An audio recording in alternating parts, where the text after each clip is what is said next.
সরকার পণ্য ও সেবার উপর মূল্য সংযোজন কর বা ভ্যাট এবং সম্পূরক শুল্ক বৃদ্ধি করার মিশ্র প্রতিক্রিয়া দেখা গেছে দেশের বিভিন্ন জেলার ক্রেতা এবং সাধারণ মানুষের মাঝে। ভ্যাট বাড়ানোর সিদ্ধান্তে পণ্য মূল্য বাড়ায় খুলনায় সাধারণ মানুষের মাঝে দেখা দিয়েছে উদ্বেগ, তবে কিছু স্থানীয় ব্যবসায়ী সিদ্ধান্তকে স্বাগত জানিয়েছেন। এলপিজি গ্যাস, ফল, বিস্কুট, কেকের মতো পণ্যের দাম বাড়ার খবরে চিন্তিত বরিশাল নগরের নিম্ন এবং মধ্যবিত্ত মানুষ। আর যেন দাম না বাড়ে সেজন্য সরকারের কাছে দাবি তাদের। ময়মনসিংহবাসী বলছেন, বর্তমান বাজার মূল্যেই নাভিশ্বাস অবস্থা, এর মধ্যে আবারও দাম বাড়ায় তা চাপ তৈরি করবে। রংপুর এবং চাঁপাইনবাবগঞ্জের বাসিন্দাদের মধ্যে পণ্যের দাম বাড়ার খবরে মিশ্র প্রতিক্রিয়া দেখা গেছে। নিত্য পণ্যের দাম হাতের নাগালে রাখতে সরকারের কঠোর নজরদারি চেয়েছেন তারা। আয় বাণিজ্যের যে অবস্থা, তাতে গরিব মানুষ খুব কষ্টের ভিতরে আছে। অতএব আমরা আকুল আবেদন সরকারের কাছে যে দ্রব্যমূল্য গরিবের যেটা দরকার সেই জিনিসের দামগুলো যেন না বাড়ায়। দাবি তো একটাই যে কোনো কিছু যদি দাম না বাড়ায়, আমরা গরিব সাধারণ জনগণ যদি ভালো থাকি। আমরা কি যুক্তির কারণে তারা বৃদ্ধি করা হচ্ছে এগুলি জানাই দিলে মানুষের ভিতরে একটা সহনীয় অবস্থা তৈরি হয়।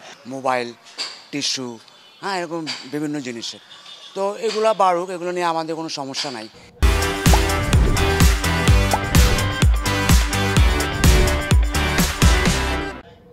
দর্শক, এ বিষয়ে আরো বিস্তারিত জানার চেষ্টা করব। আমাদের সাথে বার্তা কক্ষ থেকে যুক্ত আছেন সিনিয়র রিপোর্টার ইউসুফ রানা।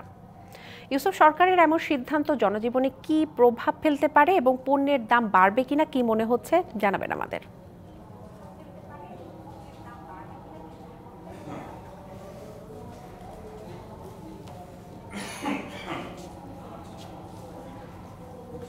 ইউসুফ, আপনি আমাকে নিশ্চয়ই শুনতে পাচ্ছেন?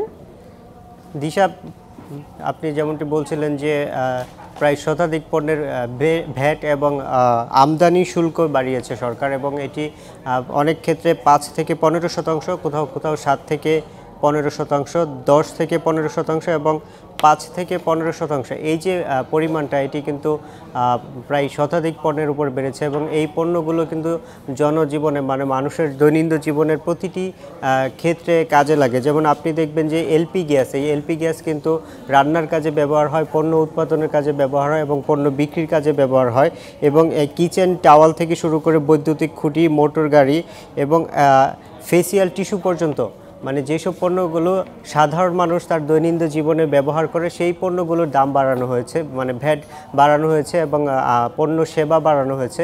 এবং এর ফলে সরকার কিন্তু বলার চেষ্টা করছে, এর আগেও আমরা শুনেছি সরকারের বিভিন্ন দপ্তরের মন্ত্রণালয় থেকে, যে পণ্যের দামের উপর কোনো প্রভাব পড়বে না, কিন্তু এটি কোন ফর্মুলাতে তারা বলছেন যে পণ্যের দামের উপর কোনো প্রভাব পড়বে না সেটি কিন্তু তারা ক্লিয়ার করেনি। কিন্তু আমরা বিশ্লেষকদের সাথে কথা বলে এবং সংশ্লিষ্ট যারা এইসব পণ্যের সাথে জড়িত ব্যবসায়ী, তাদের সাথে আমরা কথা বলে জানতে পেরেছি যে এই যে পরিমাণ ভ্যাট এবং আমদানি শুল্ক যদি বাড়ে, ঠিক ততটুকুই কিন্তু পণ্যের দাম বাড়বে। বিশেষ করে হোটেল, নন এসি হোটেল এবং খাবারের যে হোটেলগুলোতে সেই সব পণ্যের সেবাতেও কিন্তু এই ভ্যাট আরও বাড়ানো হয়েছে, মোবাইল ফোনের ভ্যাট বাড়ানো হয়েছে। তো এইসব সেবা এবং যে পণ্যগুলো আছে এগুলোর দাম কিন্তু বাড়বে, এবং শুধু যেই পরিমাণ বাড়ানো হয়েছে যে এইটুকুই যে বাড়বে বিষয়টা কিন্তু তা নয়। কারণ আমরা বরাবরই দেখে এসেছি যে পণ্যের বাজারে যদি কোনো পণ্যের দাম বাড়ে, সেটি কিন্তু যা বাড়ানো হয় সরকারের পক্ষ থেকে তার থেকে কয়েক গুণ পর্যন্ত বেশি বাড়ে। সেটা যদি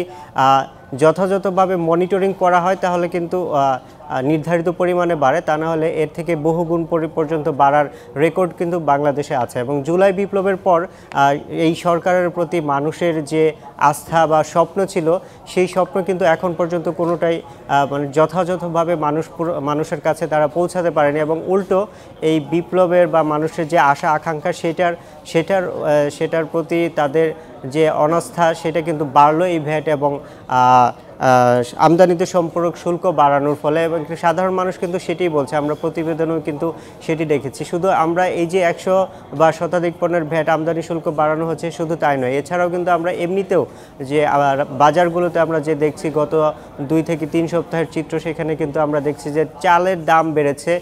প্রতি কেজিতে কয়েকটি চালের দাম আমরা 10 টাকা পর্যন্ত বাড়তে দেখেছি এবং সরকারের পক্ষ থেকেও কিন্তু বলা হয়েছে, সংশ্লিষ্ট মন্ত্রী মহোদয় বলছেন যে আমাদের দেশে চালের কিন্তু পর্যাপ্ত মজুদ আছে, কিন্তু তারপরেও দাম বাড়ছে। সেই বাজার কিন্তু তার মানে আপনি নিয়ন্ত্রণ বলতে করা চাচ্ছেন আজকের যে সিদ্ধান্ত, কর বাড়ানোর সিদ্ধান্ত বিভিন্ন পণ্য এবং সেবায়, এর মাধ্যমে আসলে জুলাই বিপ্লবে মানুষ যে স্বপ্ন দেখেছিল তার সাথে এই সিদ্ধান্ত সাংঘর্ষিক কিনা?